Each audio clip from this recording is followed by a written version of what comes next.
Bonjour tout le monde, welcome everyone. My name is Michael Sinatra. I'm the responsable du groupe de recherche aux éditions critiques en contexte numérique de l'Université de Montréal.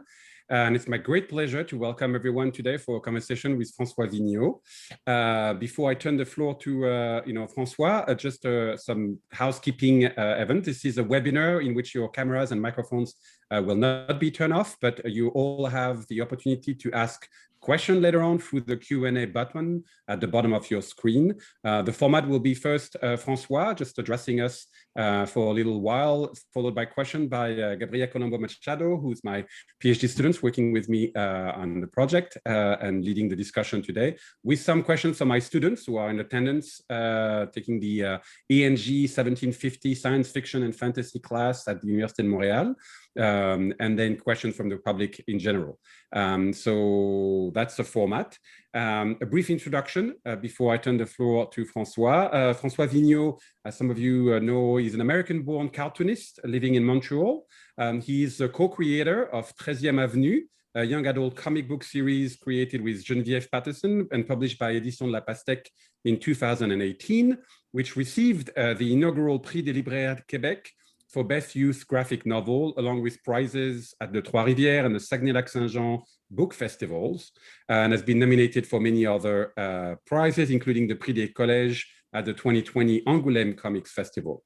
François is the artist for the upcoming monthly comic book series Orcs in Space, coming out from Oni Press this July. We're all very excited about that. But he's also the topic of today's conversation, the creator of the science fiction graphic novel Titan, which was first published in French in 2017 by the Éditions Pau Pau, and then in English by Oni Press last November. And that's today's topic. So François, I turn the floor to you. Hello, and thank you to you. Thank you, Gabriela, and to Gren also for having me. I really appreciate it. It's great to be here. And thank you to all the students. You sent me like a sneak peek of some of their questions, a lot of great questions. So I won't talk too much in sort of presentation mode. I'm quite interested to chat with both of you and chat with a little bit with your students through the questions that they answered, and also a little bit of the Q&A. But I will, just because I know that some people may not have read my book, may not know who I am, so I'll give a little bit of background. Also, some of your students may have not read my book either, even though they were supposed to. So I'll just give a little thing here, and then I just want to see. Do you see like the cover of Titan on the screen? Is that correct? Yes? No? No. Okay. No. Stop sharing. Let me try that again. Titan, share. Let's try that again. No. Oh, I see. Just 1 second. View. No. Sorry. Not yet. No worries. Always so embarrassing. Let's try it one other way. I'll just gonna stop my share again. It worked fine in the I know. in the preview, right? Of course. Maybe your PowerPoint is at the end or something like that. Yeah, I think it just put it in another little window kind of thing. So we're just gonna try that again. One more time. Share screen. And window, Titan cover. Is that better? Yes. Okay, so sorry for the delay, everybody. But for those of you who don't know or who have forgotten, I'm François Vigneault, and this is the book that I did. It was called Titan. As Michael said, it came out in 2017 in French first. I wrote it in English. I am Anglophone, despite my very Québécois name. I wrote it in English, was translated into French by Alexandre Fontaine-Rousseau, published in 2017 by Éditions Pau Pau here in Montréal. And then it was just published late last year by Oni Press in the United States. So this is the cover from the US edition. As you can see here, hopefully like any good cover, this sort of encapsulates some of the details and the ideas that are going into the book. And my book is a science fiction book, and it is about two people from literally two different worlds. And you can see them both here, João da Silva, is the Terran man in the front, and Phoebe McIntosh is the Titan woman in the back. My comic takes place in about 200 years in the future, where the workers of Titan are literally genetically modified to be able to work in the harsh conditions of that moon. And there is a lot of tension between them and their management. And one of the main characters is João da Silva. He is a Terran manager from the Earth who has been sent to the homestead station on the moon of Titan to see if he can improve the productivity of it's basically like a mine, like a petroleum mine sort of thing. And he's there to see if he can improve the productivity on the moon. And, it's a science fiction story. So we have, fly in, and there's Saturn. Saturn's very picturesque and wonderful for science fiction. You can always include it in the background. Titan is an interesting place in real life. It literally rains methane. Methane is in liquid form, and there are these giant lakes of methane on the moon of Titan. Titan is probably one of the places that's most likely to have life in all of the solar system other than the Earth, even more likely than, for instance, Mars. But we don't really get into that at all in Titan. Titan is really a story about humans, and who have been transformed, so there are the humans from the Earth who are like you and I. They're about to, they're at of average height. And then there are the people from Titan who are called Titans, and they are much larger. They live in a low gravity system. And Titan is what I would refer to as sort of a semi-hard science fiction story. There's hard science fiction where the people, the authors are very concerned with, for instance, like exactly how much fuel you need to do the low gravity maneuvers that you're going to be doing to get around from Mars to Jupiter or something like that. There is soft science fiction, which the ultimate example would be something like Star Wars, where there is really no rules as to what can and cannot happen. And then I would place myself somewhere in the middle, but closer to something that is hard science fiction, so closer to something like The Expanse than something like Star Trek or even Star Wars. And I tried to connect with that because I personally find myself interested in that that sort of story, because I feel like it connects a little bit more with our real world. It's not a fantasy story. I like fantasy stories as well, but for more and more as I get a little bit older, I find myself more interested in stories that are somewhere connected with our real world and real world concerns. And definitely Titan is concerned with that. The other main character is Phoebe. Phoebe is a Titan, so she is quite tall. She is 8 feet 3 inches tall, if I remember correctly from my notes that I made a long time ago. And like all the Titans, she is a worker. So she is a worker in this mining colony. The Titans are so large that they cannot actually go to the Earth. They cannot be on the gravity of the Earth without dying. They have been born and bred into definitely a second-class citizenry. They are definitely like in a caste system. I don't know if you would go so far as to say it's a slave system, but it is definitely has been structured in such a way that they have very little power over their lives, and they are very much controlled by the people from the Earth, the Terrans. I tried to spend a good amount of time. It's a short, it's a 200-page comic, which is a good size, but in many ways you just don't have very much time to get into all of the details and all of the world building. But I tried to always suggest a little bit about the world, like the big world that the Titans are living in. And so I tried to include little scenes of their social interactions, what everyday life was like for these people. The good and the bad. And there are a lot of tensions in the world of Homestead Station, which are very much a reflection of tensions in the real world, tensions with racial tensions, class tensions, worker uprisings, and things like that. There are also other connections with the real world. I know that several students asked about the use of music in the book, and the book has quite a few real world songs, and music serves as a sort of uniting theme that unites the characters. And we'll talk a little bit more about that in the Q&A.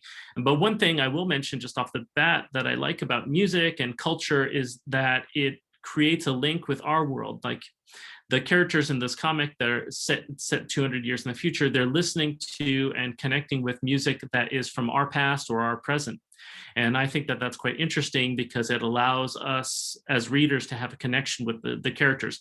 It's a little bit different than, say, for instance, in something like the aforementioned Star Wars, where it is in a galaxy far, far away in a time long, long ago. I said that backwards. And in that way, I like that little bit of a connection from the real world, and you can kind of imagine into the future. Our present is the past and the future. There are a lot of, I also tried to connect Titan with various real world social movements. And I wrote Titan over the course of maybe 5 years, and I started writing it back in 2012. So it definitely was not meant to be, it's not meant to be a comment on things that are currently happening in our world. But I will say that when the English edition came out in 2020, it felt very present, right? I am, as Michael mentioned, I'm from the United States, and it was very troubling to me to have so many connections with what I was doing in my work, which had originally been published in full book form in 2017, have so much reflection in what was going on in 2020. It was quite disturbing, in fact. And so I tried to connect quite a bit with that. And that included everything from, police violence to worker uprisings throughout history. For instance, the place that they are living in on Titan is called Homestead Station. That's named after the Homestead Strike, and later on the Homestead Massacre, which was a very bloody confrontation between. Just want to make sure I'm just going to pull back a very bloody confrontation between striking workers and the private detectives who were called in to break the strike. And it ended with many, many dozens of people dying. And so Homestead Station is a reference to that. And there are many other, connective tissues with other social movements in our time. Everything from the Arab Spring to the Green Revolution to even though it was happening largely after I wrote the book, like many of the protests and actions that are happening in the United States and all around the world in the last few years as well. And I don't, because of the limitations of the scope of the book, I didn't get to spend as much time as I'd like, in some ways, connecting with everyday life. With there's not a huge cast of characters in the book, but I did try, and for me, it's very important that it's connected with real life and real people. There are heroes in my book, but I did try and connect it with the realities of people on both sides of this conflict, both the Terrans and the Titans, both the workers and the management, the workers and the security forces, and the different ways that all of their lives are intersecting. I really wanted it to be a sort of a story about a time of war, a time of conflict, but the real people and how they're interacting with each other during that. And some of those people reacted differently than others. Everyone in the book is their own hero of their own story. I think that that's quite interesting. I personally am very much a believer in that everyone thinks that they are the hero of their own story, that they're doing they're doing the best thing for themselves, for their family, for their loved ones. And I like that blurriness, that more of a shades of gray. I'm definitely not a Manichaean. I don't believe in like a battle of good versus evil. I really believe in different people with different self-interests struggling and trying to work things out. And then hopefully, as those of you who have read the book will see, even though that struggle is very difficult, sometimes I do think that there is some hope for reconciliation, some hope for connection between people. And I'm just going to go through just briefly, because Michael and I were talking about this, and he thought you might be interested in it. I know that he is connected with the world of editing, the world of publication, the different ways that books and literature come to the audience. And I find that interesting myself. In addition to working as a creator, as an illustrator, I've also worked as a creative director, as an editor, as a book publisher myself. And so I'm always interested sometimes in the sort of behind the scenes. And I made this just quick presentation. There are many, many, many changes that happened along the course of my writing of Titan. I am very much an improvisational creator.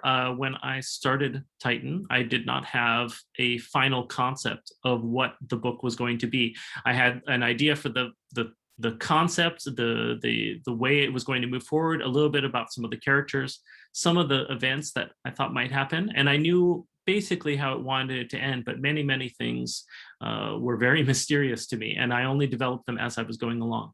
And so one artifact of that is that when I was re-editing the book for Oni Press, when it was coming out in English, I had the chance to do some additions. It was a little bit, the book was going to be a book that came out from Edition Pau Pau, the first edition, the first printing. And so I did some little changes, and I had already done many, many changes between the earliest versions of the book and the book that came out from Pau Pau.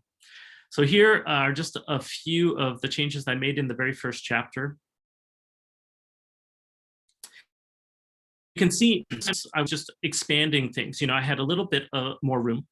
And so I was able to just make things bigger, and I liked that because, my book is a book about space. So it's not about space exploration, but it takes place in a world that's quite different from ours, despite all the connections that I mentioned earlier. So sometimes I would kind of push and expand my story. And then other times I could add in new context. Like, for instance, when I was first publishing this with Pau Pau, you can see the first page, at the top there's no changes, but then I had time to just add in a whole new page. So I just added in this page, which is just narratively, you don't require it, right, for the story. But I think that it aesthetically and visually sets a little bit of the mood. The small spacecraft that gets smaller and smaller, and you see how big the station is, Homestead Station is. And I think that helps give a sense of scale, which, that is a theme throughout the book, of the scale between the Titans and Terrans, the scale of the work that is going on. And then also just a scale, a sense of Joao as an outsider. He arrives on the world of Titan, and it does not belong. He is smaller than the Titans. He, in fact, also has conflicts with the Terrans who are already there. He is someone coming from the outside. And similarly here, I was just able to give a little bit more breathing room.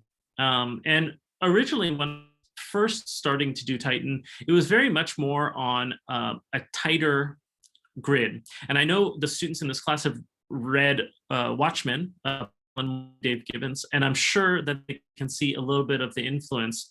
And some of these pages, you see these pages where there's 9 panels on a page. That is, it's one of the most common grids in comics, but it was made extremely famous by the team that did Watchmen. And definitely that book and other work by those creators are an influence on me. And so when I was starting Titan, I definitely was a little bit more on that grid. And in fact, I even had the idea that I was going to use a 9-panel grid to show when the smaller Terran characters are interacting, and I was going to use a larger 6-panel grid when the Titans were interacting with each other. But as like so many other things, as I was improvising and changing things along the way with Titan, just to abandon that, but just naturally as I was going along, I felt it was overly restrictive, and so I wanted to change things. Anybody who's read Titan can see that it's still all on grid. Everything's on 3 tiers, and so sometimes there'll be two panels or 3 panels or 1 panel. But I had a little bit more space, and so I'm able to expand things, change a little bit of the storytelling. For those of you who've read it both in French and English, you'll know that some of the writing is different also, and that's also because I really improvise a lot as I go along. And even after the book was published, because there was 3 years between the publication in French and English, and so I got to think about it a little bit more and kind of tweak things that were sort of unsatisfying to me at the beginning. And even just as I mentioned, just giving a little bit more space, like for instance, here at the very end, I just have 1 more panel. Here's just another panel, and it's just a panel to show the scale, the space. And that comes up a lot when you're working in a graphic novel, is that you have multiple tools and multiple opportunities to present your story in different ways. You have the tool of the dialogue, of the writing of the text, you have the tool of your drawings, and you have the tool of how you put that all together on the page. And so as I've grown and learned as a comic book artist, I'm always learning and thinking about new ways that I can hopefully get some of the ideas, some of the themes, some of the feeling of the book across, even non-verbally. Because when you're doing a graphic novel, in my opinion, you really want to be doing something that is a gestalt. It's greater than the sum of its parts. The words and the drawings are working together to create something that could hopefully not exist one without the other. And so, yeah. And so I'll just stop sharing now. So that was just my quick little intro into what I was doing with my comic. And yeah, and I would love to chat with you two, Michael and Gabriela, about your questions that you might have about the comic, anything that you would. I'm open to everything.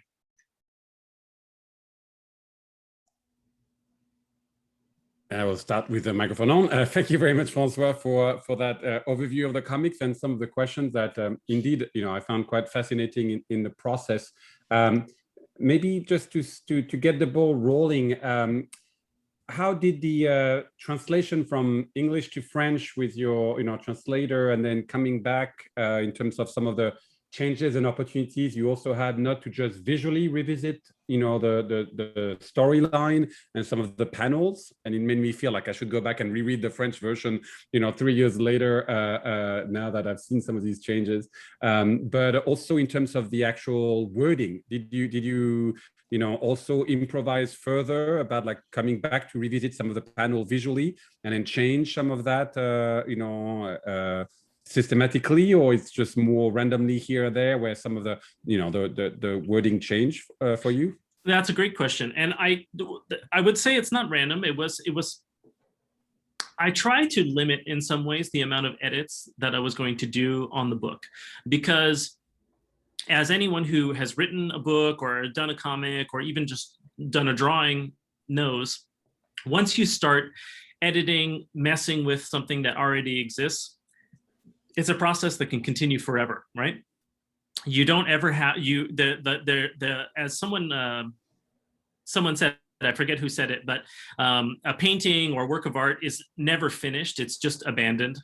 And so in a sense, I think that is very true with a work of art like a graphic novel, because if I wanted to, I could keep editing and changing things, especially because for me it took about 5 years to do Titan from start to finish, and even a little bit more if you add in some of the other edits and things that I was doing. And so I grew a lot as a creator, and so there was definitely the temptation to redraw some of the early drawings, because basically I know how to draw better 5 years later, 6 years later. But then also just some of the plot points, it was I think it really worked well as it was first published. As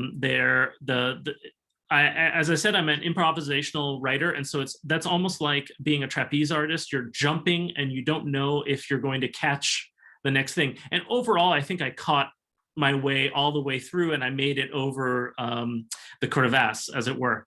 But then after the whole book was published and I got a little bit of extra time to contemplate it and think about it, then I was able to say, oh, there were some ideas I had when I was starting the book that didn't pan out as fully as I wanted them to. And I realized I could introduce or change some of those ideas to make the whole book a little bit more cohesive. And so those were the main sort of writing changes that I made. Now, your other question, which I think is also very interesting, which is the translation aspect of it. So I worked with Alexandre Fontaine, who is another comic writer. He writes his own comics and works with a variety of other creators here in Montreal. And so that was a really great experience because he became my friend over the course of working on that. And I think he had a very attentive and close look at what I was doing in English and trying to translate that. Because as anyone who's done any translation knows, it's not a very straightforward process. Luckily, I do speak and read enough French that I was able to be quite participative in the translation process. It wasn't as if it was being translated into Russian and I could just say, well, I hope it's good. I got to read it and got to get the feel of what was going on. I would say that one of the most interesting, challenging, and I think ultimately quite successful elements in the translation was translating some of the elements of lingo or slang or different dialects that are in the English version. And I know that that was definitely a challenge. And I think that, we may even revisit that again, if the book goes to a second printing with Édition Pau Pau. I'm sure that we'll revisit that again, and also all the edits and things that I made. But as a couple of your students mentioned in the questions, and I'm sure we'll come back to it later, different characters in Titan speak different dialects. And of course, that's much easier for me to tackle. It's a challenge to tackle, but it's much easier for me to tackle in English, where I'm a native speaker and I've been speaking it almost my whole life. And then it was in French, which was a language that I had lost a lot of my capacity and have only regained recently. No, that's great. And as a sort of side anecdote, I think it's Giacometti who said that he would only sell the work of art that he failed at. So, if he was happy with something, he was hanging on to it, and he would have to, generate money by selling the rejects. But others didn't really contemplate that. But it was that idea that he was still striving for that perfection, but needed cash to, continue working. So he would be willing to sell, which is now obviously what we think of as, is art. So it's always a bit ironic sometimes how creators look at their work and steps in between in terms of process, certainly from that perspective. Gabriela, do you want to, start with one of your questions? Yes, I do. So I'm a Brazilian, and I was very curious to see that you created a main character who is a Brazilian, especially because you're American and we don't actually see Brazilians in a main role outside being a woman and being portrayed as a sexy sort of femme fatale kind of character. So I was very interested to see what was your inspiration for that. That's good. And I'm always hopeful, but I'm always nervous when I speak to people, of course, like from Brazil and their reaction to the book, because I'm not Brazilian. I don't have a Brazilian heritage. And so I'm always like, oh, I hope everything worked out. I had a couple people correct some of my Portuguese that I had, the very few little bits of Portuguese that were in there. And they were like, oh, no, you made a mistake here. And I was able to catch it and correct it over time. And I was very happy about that. Basically, my thinking was that so when I started doing the book, this book is definitely about social structures and the national social structures, class, capital-based social structures, racial social structures, et cetera, et cetera. And my book, Titan, takes a metaphorical look at some of those structures. And one of the ways that I thought to express that is by having the main character be like of a group, of an ethnicity, etc. That he is a character who has a lot of power, João da Silva, and he's quote unquote the man in the book. He has all the capital power, the power of all the organizations and everything behind him. But I wanted to make sure that the reader understood that the social structures in this future that I'm talking about are not exactly, they don't map exactly onto the social structures that we have today. And my very first thought about that was, I was like, okay, well, I'll make this character a black man, you know, because we have, you know, like black people have a set of social structures that have been built around their ethnic background that have most often in our history and definitely in our modern history have denied them power, have taken power away from them. And another thing that I quickly thought about was, I was like, well, also perhaps I'll make this character not from the United States, where you're almost all the characters that you see in science fiction, if you know, have been like these white heterosexual men from the United States, because the United States has been such an ascendant power during the history of science fiction.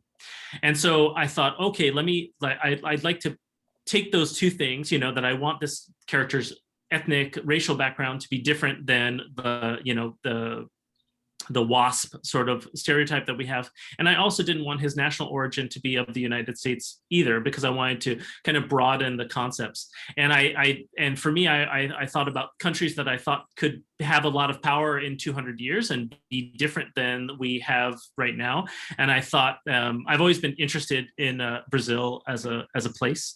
And I thought, well, that could be like a really interesting place for him to be from. And then that also opened up all kinds of other ideas in my head, because there's a little bit of music from Brazil that makes an appearance. Even one of the key songs, Terra, is from Brazilian music. And though those were other things where, as I mentioned, where I like how the music connects with our world to this future world, that also connected with my own interests, my own thoughts, my own processes. And so all of that agglomerated to be like, oh, okay, like this will be a character from Brazil. This will be, my goal is just that it will make people broaden their minds about what they, you know, what they might have. It's such a minor thing to have this character be from Brazil, but in some ways it's like a very small revolutionary act, because as you said, you know, like the American audience in particular is not used to seeing people from many other parts of the world. And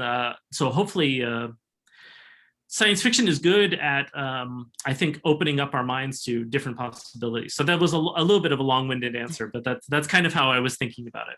No, that's great. Thank you so much. And also having a name that's not easy to pronounce in English. It's hard for me too. Was I okay? Yeah, it's okay. But I know it's a very hard name to pronounce. Can you pronounce it for me and for all the audience? Yes, João da Silva. Thank you so much. I always appreciate that. I try my best, but it's hard for me.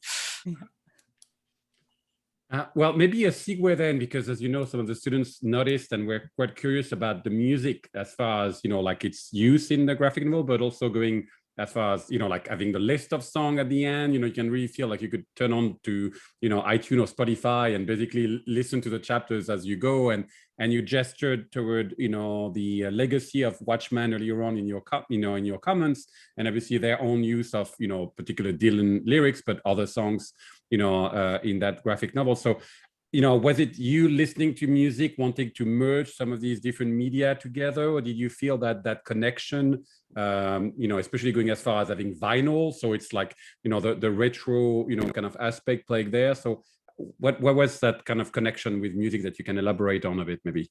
Yeah, and I like the way you phrased that. There are so many different levels to it, but I mean, at the first level, I think music is interesting. I like music myself. And I think for me, it's been a way of connecting with other people, other cultures, people from, you know, that's one of the very first things I usually do with people throughout my life is discuss music, talk about music, go see music together. Maybe, you know, back in the day, you know, we would like literally be giving each other mixtapes in a very literal sense. so that has always been interesting to me. Like, it's a way for people from different worlds to connect. And as I mentioned, you know, Joao and Phoebe are from different worlds. And so I early on, I knew that they would have a relationship. I knew that it would be a romantic relationship. And I thought, well, these people come from such different places. What is their connection? And I thought, oh, okay, music actually could be a very interesting way for these people to have an interpersonal connection. But then that opened a big door for me, because by having it be connected with music, I got to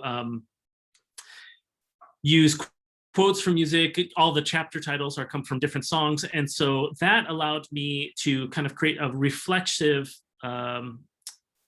process where I would think about the chapter. I would think about what music might connect with that chapter lyrically, musically.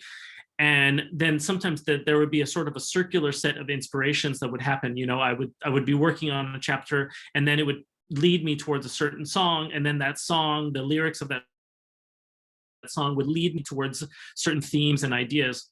And I like that you brought up Watchmen, because Watchmen definitely, you know, I read it, you know, at a relatively young age, and it definitely had a strong impact on my creative process. And Alan Moore and Dave Gibbons are definitely using that concept of quotation, that concept of sampling, that concept of even like a palimpsest quality, where you have multiple layers of meaning because you're laying the one on top. And like so many other things, so many other creative people, I'm stealing from other creative people. And definitely like the idea of like the chapters being connected with quotations, with other ideas that other creative people have been putting out there, that definitely was something I was picking up on. That's great. Yeah, Gabriela, I'll turn to you for another question. We'll just yeah, I do.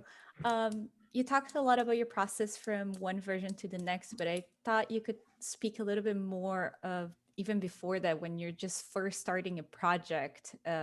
How is your creative process? Do you start with just some sketches, or you start with writing, or both? How does it work for you? I think at the very beginning of it is just thinking in some ways, because I often I've always been creative, quote unquote creative. I've always been working on ideas and stories and things like that.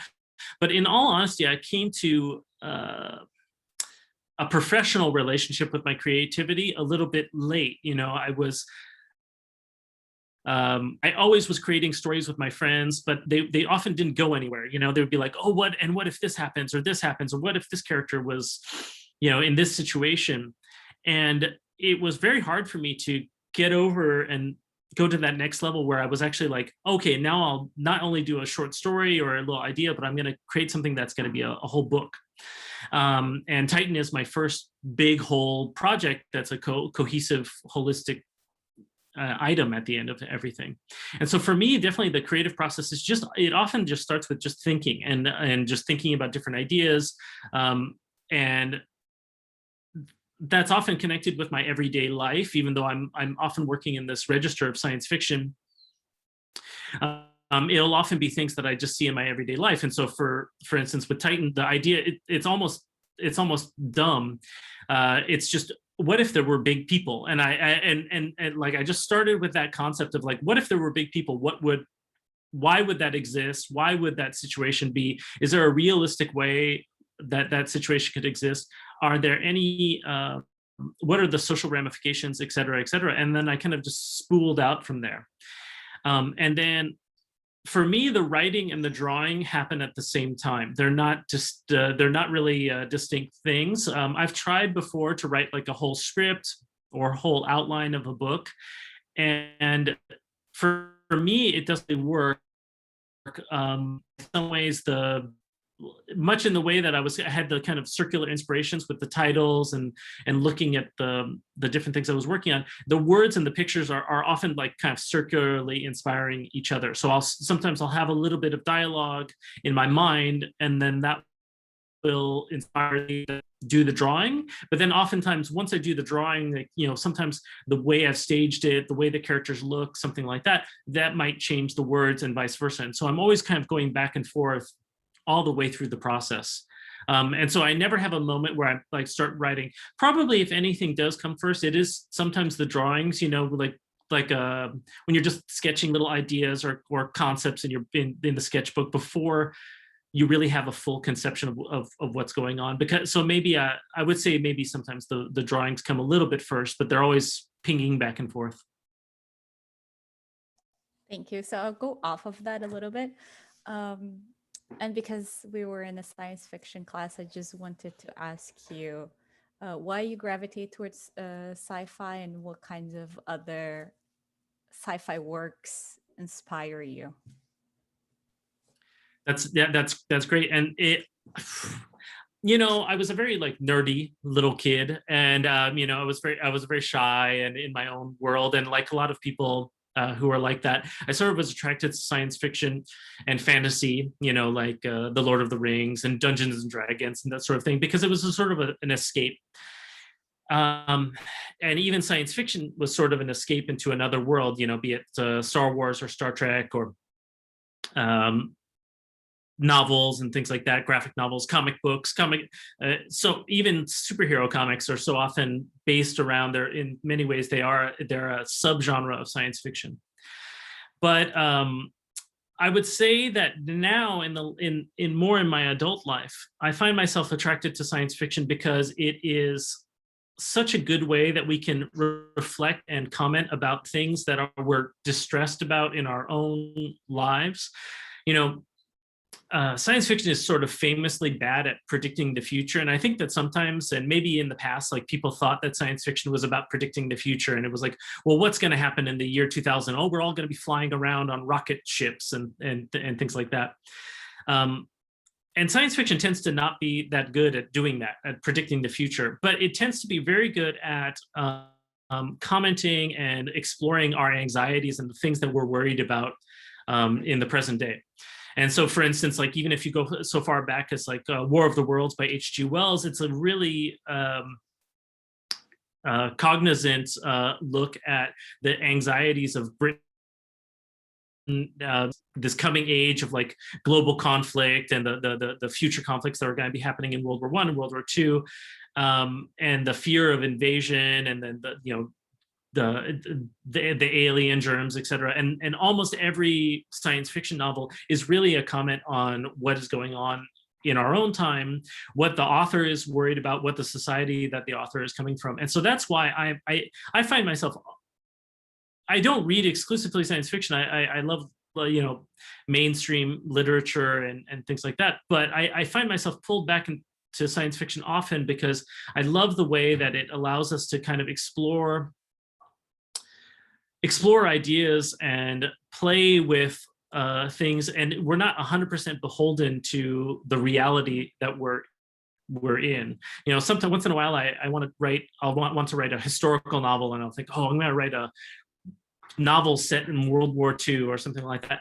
And I probably will someday, but there's another part of me that I find it very relaxing and satisfying to work in science fiction, because you don't have to be so strict. You don't have to do all the research. You can kind of play and let your mind expand, and then you're inevitably going to be holding up a mirror to our own world.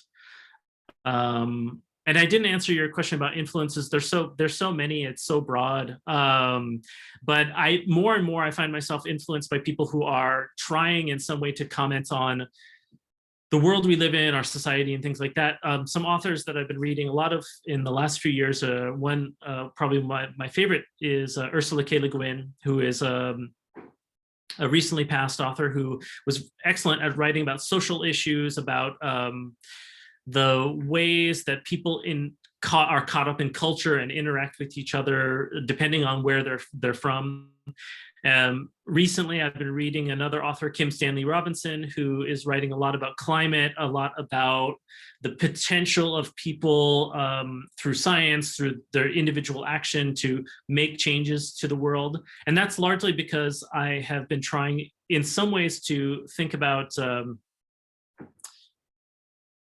how to write more positive science fiction in some ways, right? Because so often it's easier in some ways to write a dystopic bit of science fiction, it's easier in some ways to imagine, you know, like like in 1984, you know, imagine what the future is. It's a boot stamping on someone for forever.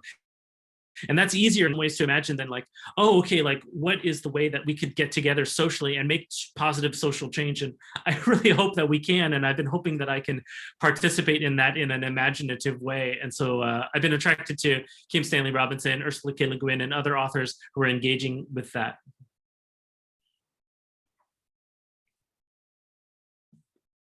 Yeah, that's a moment where recently somebody pointed out that 2021 is the year of Soylent Green. So in some ways, you know, like the depressing end of some dystopian would be illustrated by that. Maybe to come back to the graphic novel itself in its form and content, as you know, some of the students were interested in thinking through your choice of, you know, palette of colors for, you know, the graphic novel, and even some of the bubbles that are sort of sometimes like shaped with like black background, white background, pink background, and there's no, at least that I could see, consistency sometimes about like why, you know, it's not as if the Terrans use, you know, one type of bubble or color and then the Titan thing. So how did you engage with the more formal aspect as kind of maybe one question, you know, about that kind of graphic dimension of your work? Yeah, absolutely. And I mean, at the very top level, and probably the first thing that's the most obvious when someone would pick up Titan, is that it's in 2 or 3 colors, depending on how you count a color. There's the white color, which is the paper, the black, and then a spot color. And the spot color also changed depending on the edition.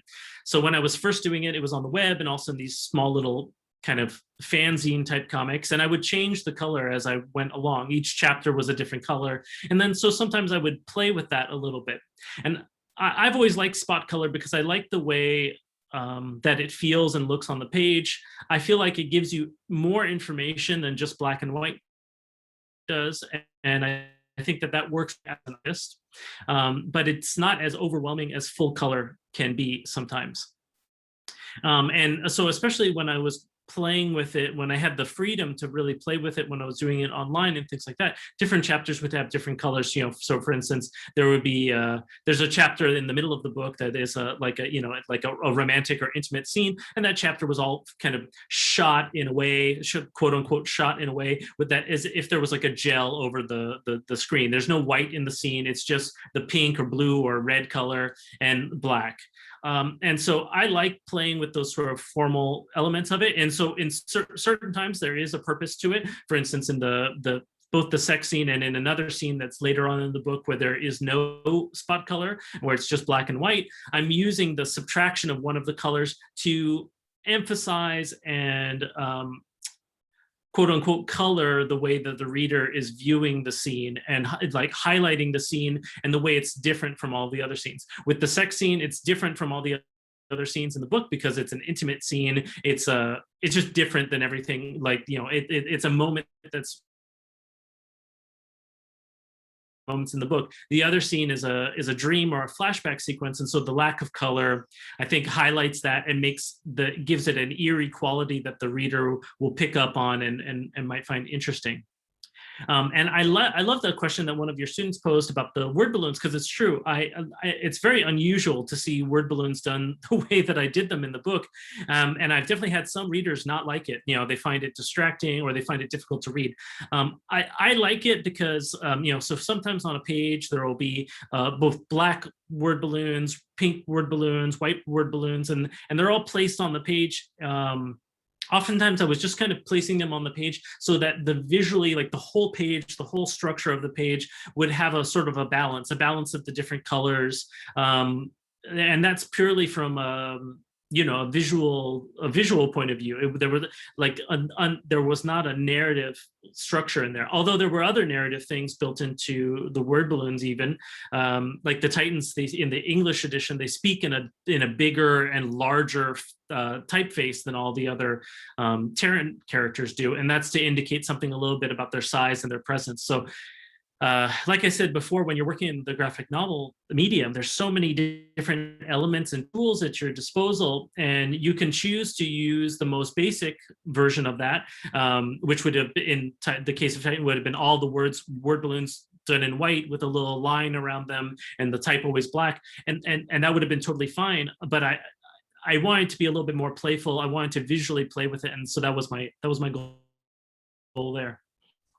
That's great, and I mean, I could see why some people will be challenged, because it also is, you know, sort of adding to that. Wait, you know, is there consistency, or what is he trying to do? Or, I mean, I took that more as a way of leveling the distinction sometimes, you know, because it would have been in some ways easier to say, you know, the square balloons are the Titans, and, you know, like, and even then you would have had obviously issues without going into spoilers, but some of the Terrans who sort of, you know, find themselves in between. I mean, actually both Tyrants and Titans have different allegiances.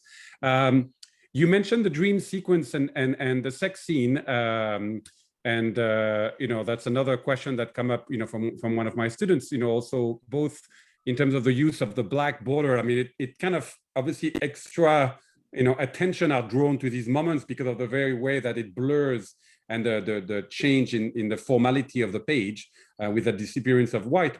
But it's also obviously moments of silence, you know, and when we were evoking earlier on, like you didn't go with you know, what could have been grunting balloons or, you know, other aspects. So, you know, do you want to maybe kind of elaborate again about that? And I like the way that in some ways, and I think I've heard you mention that before, so I'm you know, stealing your own comments, but that you could do a PG version by just removing that chapter if somebody was to be shocked with that. You know, in some ways, you know, we can visually see it on that. But so, you know, maybe you want to talk about that, these scenes particularly. Sure. Yeah. Well, I mean, you know, as you mentioned, and as your student pointed out, both those scenes, they have a black,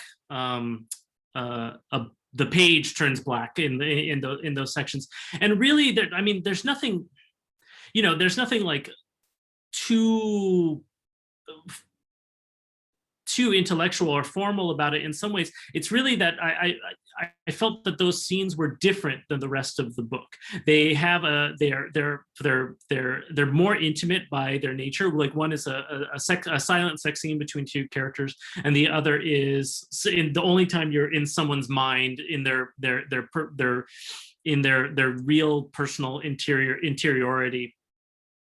And so I wanted to offset those sections from the rest of the book, just because they have a different feel, they have a different the style to them, and so that was part of why I did that. The sex scene also was specifically inspired by a film by Jean-Luc Godard called Contempt, or Mépris, and there's some famous shots in that at the beginning of that film that are shot with a filter with a gel, and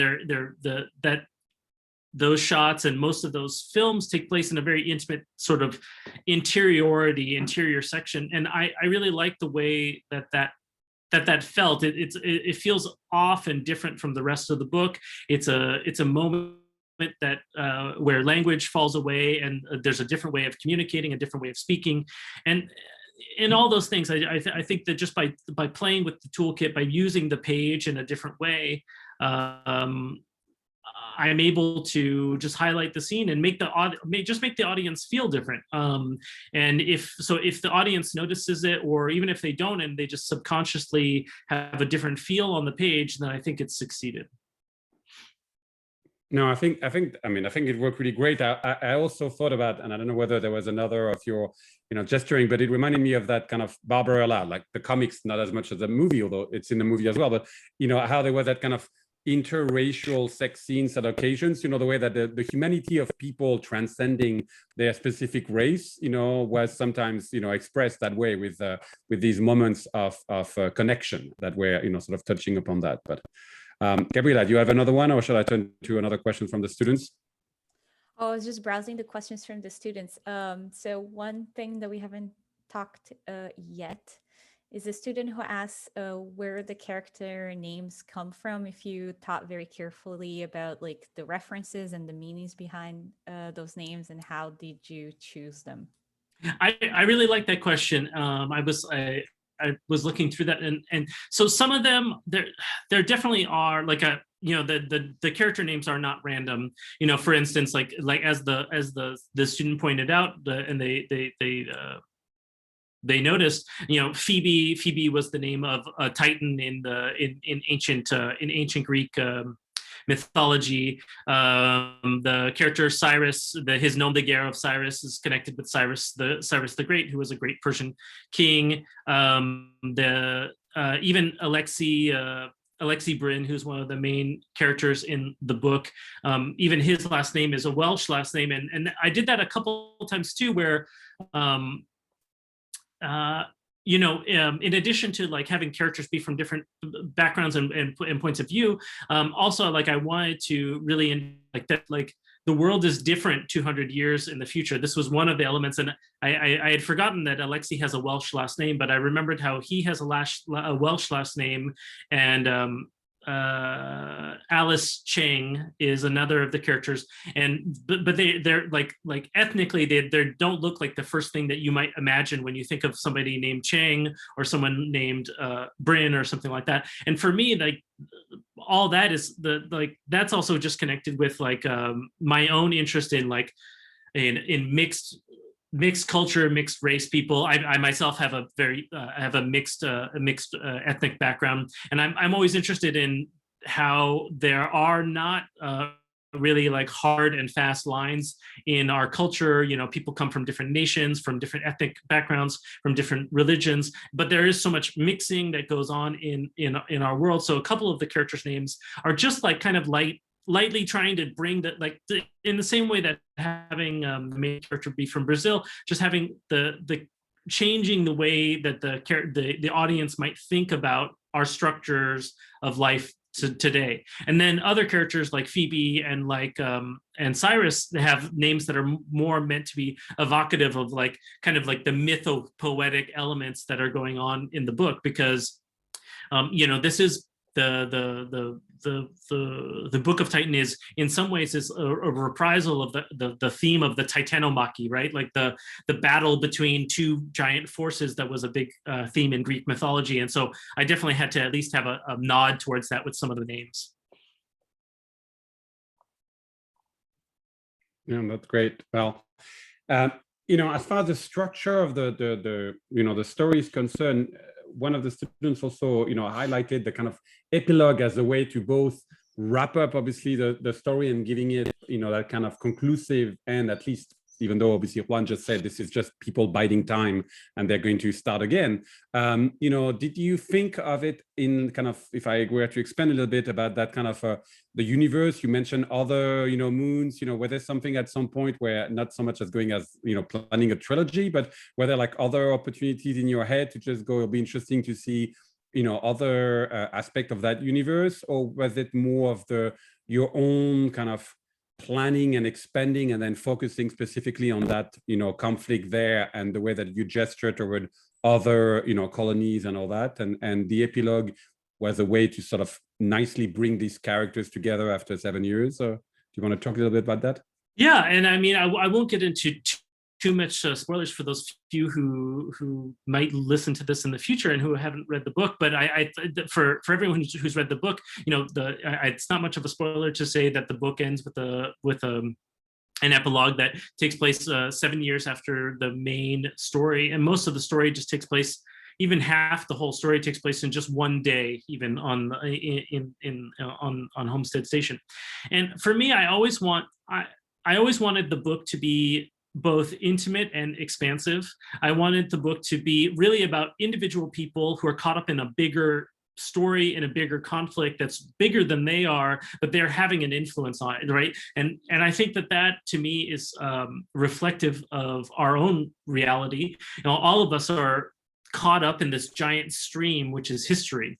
And we either go with the flow with history, or maybe we try and go against the flow. We stand athwart it. But we're all in it. We're all in this big river together. And so for me, that was the concept of Titan, was that like Phoebe and Joao, during this short period of time, they're together. They're at the heart, at the center of like but something that's even bigger than a global conflict. It's a whole, the conflict that involves everybody in the whole solar system. But their story is a very small story. It's a story just about their connection, about what choices that they're making, etc. And so for me, I always wanted the main focus to be on that, but I also wanted to, as you say, nod to the wider universe that they're occupying.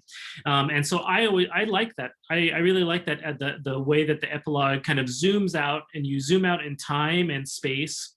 There's 2 pages that detail the course of 7 years of events, after we've had, probably 200 pages that detail the course of events before that. And you see some of the big things that are going on. And I really like the way that it both expands what you're doing, and then it also kind of contextualizes and situates the characters in this bigger conflict. Also, I think that one of the things, and I won't go into spoilers, but it also kind of I think situates who the characters are and who the most important characters in the book are. I don't think it's to say that in the end, Joao does not have very much power or influence over the events that happen on Titan. And in the end, Phoebe has a lot of power and influence over what is going to happen and in the future. And I thought it was interesting that one of your students, they mentioned that they thought that the epilogue really cut off the story, or cut off Phoebe's story in particular. And I thought that was really interesting. Of course, every reader is different, but I thought about it in a different way. I thought that it was really suggesting who is the real protagonist of the story. Is the story about Da Silva, who is the quote unquote protagonist, the main character, or is there a secret protagonist that the story is really about? There is Titan not just the setting of the story, but is also like, is there an eponymous character who is the Titan, who is the Titan of Titan, who is the main character in that way? And so those also were things that I was trying to connect with. Now, as far as what you were saying about like a sequel or other ideas or the bigger universe, I definitely have ideas and concepts. I definitely approached this particular book as a unit, and I didn't have the concept of it as like a series. And in some ways, the epilogue also serves to kind of cut off the idea of a series, right? Like the book's not going to be like, and then the next thing that happens in the Titan Revolution is this. If I ever were to go back to the book, I'm very interested in the effects of historical events on the generation that comes after. And so if I ever go back to Titan, I would say there's a 99% certainty that if I ever go back to Titan, it's going to be about the generations that happen and are dealing with the things that happened in the history that's happening in Titan, would then be the jumping off point for another story with other characters, and and a generational sort of thing. I find that really interesting. And the aftermath of revolutions, the aftermath of characters, and the ways that the quote unquote sins of the father are revisited upon the son, etc. All those are very interesting to me. So by pushing it further into time, I view it as opening it up to more options and more possibilities. But everybody's different. Everyone's going to see it in a different way. That's great. Well, we hope you'll find the time and inspiration for that. Gabriela, do you want to suggest something else, or? No, you're good. So I was wondering, myself, like, again, looking at some of the questions and the the nature of the graphic novel as you sort of outlined it, in great detail. It was quite fascinating to read. How do you think, to come back to earlier questions about the medium format? You mentioned, writing it for the web. There's like a paper version. I read both, the paper version, and then later on it came out in, Kindle, not to, publicize Amazon, but though I reread it on my iPad so that I could scribble on the side and make some notes. How do you see, as a comic creator yourself, reaching out audiences, not just in terms of what you write, but the question of how do they read it these days, or, most of your readers that will be interacting with you online, or when we can meet in person, will still be bringing the comics? So have you had people, I'm just thinking about, like, would your own thinking about the paneling change if you were to say they're going to be reading that on a tablet now as we move to a different generation, and how do I make that? Or are you still thinking more in terms of the paper medium as, the bulk of how people will come to your work, and therefore, the complete control that you have? If you decide it's going to be printed that way with your publisher, nobody can, sort of change the size or anything of that sort. So is that something that's now, part of your thinking? It definitely is. I would say that I'm lucky enough that, you know, in many ways, I draw I'm a pretty simple creator. I have a pretty simple style. I'm not, you know, I love work that's extraordinarily detailed, that like the big 2-page spreads where they're like everything's interacting with each other in different ways, where you have like very unusual layouts. And in fact, I'm doing a little bit more of that in this book Orcs in Space that I'm working on, which is just totally different. It's just really silly, these silly science fiction fantasy comics. And so I'm being a little bit more playful in that, but oftentimes in my own work, I have a sort of a rigid and structured look to it. I drew all of Titan on the grid. It all is either, you know, 3 pages, 9 to 6 panels per page, depending on what I do.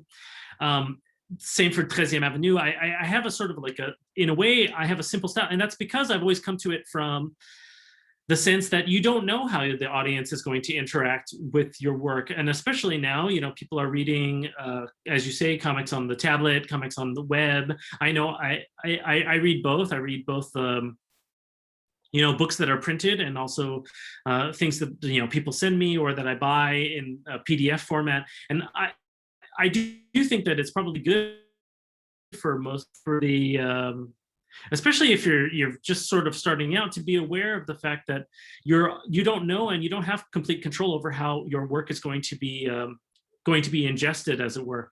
Now, if you're at the point in your career where, you know, you can tell the audience exactly how to interact with your work, and you're say, okay, I'm going to make a giant box, and it's going to have 24 different comics in it that are in all different formats, and like it's my way or the highway, then that's wonderful. Like, you can very much control that sort of thing.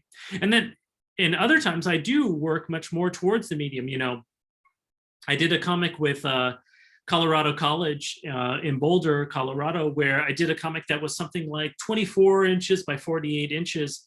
And it only works really, you know, you can read it panel by panel, but it works best as like a big image, because it's about birds, and the birds on the page are life size when you see them at the right size. And so that particular comic will always probably live in that sort of format, and it won't be flexible to go to every format. It just depends on what your goals are. For me, I'm very much connected with the novel, with literature, you know, and like you can read the novel. It doesn't matter how big it is in some ways, you know, and I think I'm not so precious about most of my work, how it's read. I don't mind if it's read at this big or this big or on a screen. I'm pretty flexible with it. No, that's great. And recently there was a project that I heard about from colleagues at UQAM, where somebody was doing a web-based comics where you could toggle the languages, you know, and between sort of Portuguese, actually, as it happens, and French. And it was interesting to think about how that added constraint to her to make sure that the balloon could work for, you know, like, so just the text would change, but not the layout itself. And that kind of led her to have a different kind of process, because it was planned directly to be bilingual, with the possibility of switching between 2 languages, you know, in that web-based only format, which allowed for that. So we do have a live question that just came through as we're sort of, you know, coming to the end of our time. So I'll just ask this one for you about as the Titans lived on Titan for many, many years, what language did they speak originally, and what language would they use now in the graphic novel? Is it something that you also, I guess, if I were to complement that question, thought about, you know, their trajectory? Because there's another student that mentioned, obviously, the way that you have a bit of a jive vibe, or, you know, some kind of a more, you know, kind of ethnic based, you know, vibe in your graphic novels. So what about languages? What did you think about that? No, I was very happy. I just saw that this question came in, and it was in the back of my mind that I wanted to make sure to check in, because both Victoria and Naomi had questions about the slang and language in the book, and I wanted to make sure to check in with that. So as far as what language that the Titans started speaking, I mean, you know, as much as I would like to broaden the concepts of where the characters come from and things like that, I would say that there's a very high percentage chance that if there's, you know, these giant multinational corporate mining bases being set up on the moon of Titan, probably English will be spoken, much as English is the lingua franca of the business world in the world that we live in right now. Now, that's just in my imagination. It could be different. In fact, that came up a couple of times when me and Alexandre were working on the book, because it was being written in French to start with, and there were times where he was going for a more international French rather than a Québécois kind of French, just because having the more like the kind of a Québécois language felt a little strange. And this, it was like wow, like the future history is very strange that Quebec went and colonized all the moons of Saturn and things like that. And then two of your students mentioned that the Titans and the Terrans speak different kind of dialects, and they both mentioned that they viewed it as kind of like either related to, or maybe even directly like connected with like Black American English or African American vernacular English. And that wasn't my intention to have it be directly connected. And in fact, I tried hard as I was doing the book, and I think it's true that if you were to read any of the dialogue that the Titans say, like it's not like anything that any human any American, any English person, any Black person in the United States would say right now. Like it's not like a direct translation of the way that like a Black character would speak, a Black human person in real life would speak. And I was always trying to like introduce like ideas and thoughts that were towards like what I think it was Jeremy was asking, was like, well, how is the evolution of language happening? And I wanted to think about what language might be like 200 years from now, and the ways that the Titans' English would diverge.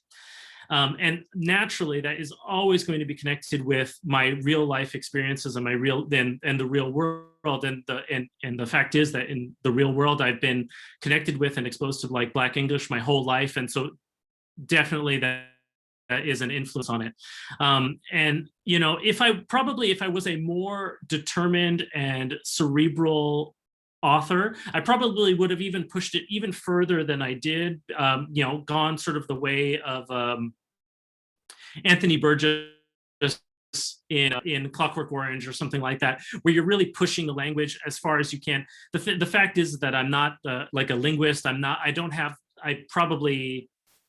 There's a limit to what my imagination can encompass as far as like the ways that we might push language. But it was always important to me that the Titans and the Terrans speak in different dialects, because they're from different worlds. They're from different classes. There's a class imbalance. The Terrans have a privileged position, and so they're everything about them has been socially privileged. The Titans are in an unprivileged and pushed down position, and so their language and connection is representative of that. And then I also really liked it because it allowed me to play with things like code switching. Phoebe. But she speaks in a different way when she's interacting with other Titans versus when she's interacting with Joao. And that to me is trying to encapsulate this giant world that we live in, where I myself speak differently in an academic context than I do with my friends. And I speak differently with some of my friends than I do with others. And so I've always found that really fascinating, those aspects of language. And so I wanted to wrap all that in all of its messiness into the book. No, that's great. And I think that's another thing that conveys a unique flavor, because had you gone for standardized, kind of English everywhere, I think the uniqueness of that clash of civilization and sort of origins would have not been as successful, at least in my mind. I think that's, like among the various sort of questions that came up to the top that I was thinking about. I'm just having another run through, unless, since you had access to the same one, there's one that really, sort of grabbed you, Francois. Let me just take a quick look. If anybody, if their question if they got missed, I'll try and write to you, Michael, and send you the answers because I really appreciated how thoughtful all your students were. Let me see. I'll do a lightning round. I'll do some quick questions. So I have a question here. What made me choose bande dessinée or graphic novel instead of doing a novel? And for me, it was always going to be a graphic novel. I do like writing in prose also, and maybe someday I'll write a novel. But for whatever reason, with this image in mind, it was always a graphic novel. And I think it really benefits, you know, there's the visual metaphor of the Titans, I think really is, it works better just if you can see it. We talked about the epilogue. Let's see what else we have. Are there any characters in your book that have been inspired by people around you, either through their appearance or their personality? Nothing direct. There's no like one-to-one. There's no character in the book who's like, oh, this is my old friend. But like every author, I'm influenced by all of the people who I've met in my life. And so there are little elements of all kinds of different people in all the different characters, including myself, like from an autobiographical point of view, in more than one of the characters. You know, you don't want it to be too boring. So it's good to sprinkle your own kind of things. We talked about the names. What inspired you to create Phoebe's character, and did you use personal experience to narrate her interior conflict? Yes. Yeah, and so that's one of the characters who has like the various autobiographical elements in it, and those might include sort of the should I stay or should I go element of it. You know, I myself, you know, as people have listened, they know like I'm from the United States. I moved all around the United States. I have been like sort of deracinated my whole life, and so there is that kind of like question about like how much are you connected with your roots, with your community, with where you grew up, and then how much are you wanting to leave and do something else? And so Phoebe's conflict in that is definitely connected. And then the other main thing that I just wanted with Phoebe is I just wanted to create a character who was like just an interesting person, an interesting protagonist in the book, because João is the primary protagonist, but as I mentioned, in many ways, he lacks power, he lacks motivation. He's a more passive person than Phoebe is, and so I really like the idea of introducing somebody else who can push the narrative and bring it from another point of view. A real case of worker exploitation, so many, just almost our history is just so full of extraordinary cases of worker exploitation and resistance to that, like the worker resistance to that, slave rebellions. My own family is from Quebec, but also from Haiti, which is of course one of the places that has been defined by worker exploitation and the resistance and rebellion against that exploitation. So many cases that are kind of brought into it. Let's see. Question about technology. I won't get too much into it just because I'm not sure if I have a succinct question, but I'll come back to it. But they were talking about how there's the technology that João has in his brain, the eye technology, and the way that by the end of the book, he has had a very bad experience with that, and he sort of rebels against that. I didn't expect it to be the case, but I myself no longer have a cell phone, and I haven't for 5 years. So maybe I am myself going through that sort of withdrawal and wanting to push back. I mean, now with the pandemic, we are all in this very strange science fiction universe where we're all on these video calls all the time. And so maybe there is a moment where we want to go back to a more simple technology.